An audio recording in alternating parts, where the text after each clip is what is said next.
Welcome to a new deep dive. Today we're pulling back the curtain on, the often unsung heroes of sparkling cleanliness, the stewarding supervisor. Mm, These are the folks ensuring everything from, your coffee cup to the kitchen floor isn't just tidy, but impeccably hygienic. that's right. It's a crucial, often invisible layer of defense we really rely on without even realizing it sometimes. Exactly. And our mission for this deep dive is to truly understand the precise objective and actually the surprisingly complex, actionable steps a supervisor takes Right. to maintain a clean, safe, and healthy environment. Right. It's far more than just tidiness. It's about proactively identifying these sort of subtle areas for improvement And then fixing them. and then implementing corrective actions that impact everyone's staff preparing food, guests enjoying it, everyone. Okay, let's unpack this then. When we talk about a stewarding supervisor, their core task is this meticulous inspection. But Yeah. it's not just a quick glance around, is it? Oh, absolutely not. No Yeah. quick glance. What does a really thorough inspection involve? What are they actually looking for? Well, this inspection isn't superficial at all. It's almost like forensic hygiene work, you could say. Oh, It covers critical zones like all the kitchen equipment and utensils, naturally, but also storage areas, waste management areas, even staff facilities like locker rooms or restrooms, right, the whole operation. the whole thing. Yeah. And during this process, the supervisor isn't just looking for obvious dirt or grime.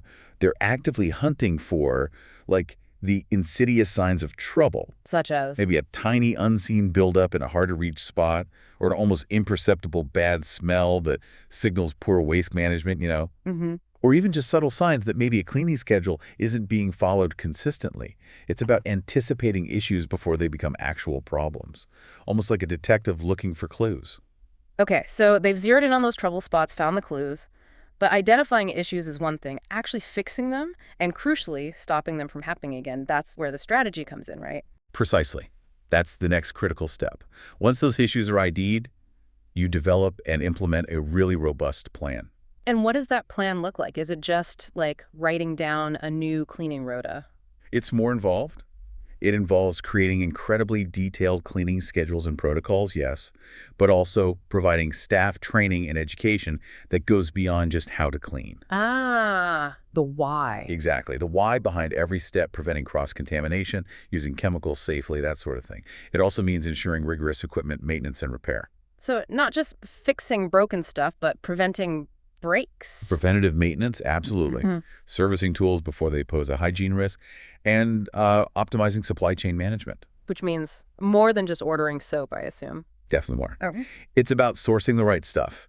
High-grade, food-safe cleaning agents, things that meet really stringent health certifications, and a really effective supervisor also involve their team members in this planning. Why is that so important? Because their input and buy-in are absolutely vital. If the team doesn't believe in the plan or wasn't involved, it just won't be executed properly. Makes sense. Now, what's fascinating here, I think, is that a stewarding supervisor's job goes way beyond just these direct hygiene tasks. They're also accountable for regulations, aren't they? Health and safety rules. Oh, hugely. That's where the real leadership comes in. They're deeply accountable for ensuring compliance with health and safety regulations, which, as you know, can constantly change. It's a moving target. So how do they manage that complexity and lead a team effectively? Well, they aren't just enforcers of rules. They have to be educators and motivators, too. Ensuring compliance means staying ahead of evolving codes, really important these days, and translating complex legal stuff into understandable, actionable steps for their team. Right. So they're leading and motivating the stewarding team, fostering a culture where every single member understands their personal role in maintaining hygiene standards. It's not just the supervisor's job. It's everyone's. And communication must be key. Critical. Communicating effectively with team members, with management, maybe other departments like culinary or front of house, ensuring everyone is aligned on these health and safety priorities. It's a complex balance between efficiency, being meticulous, and really clear communication. It strikes me that these principles, proactive quality control, team involvement, they apply way beyond just stewarding. The source mentioned some practical tips for success. Which of those really jumps out at you as a potential game changer? For me, I think the real game changer is the emphasis on continuous improvement and empowering the team.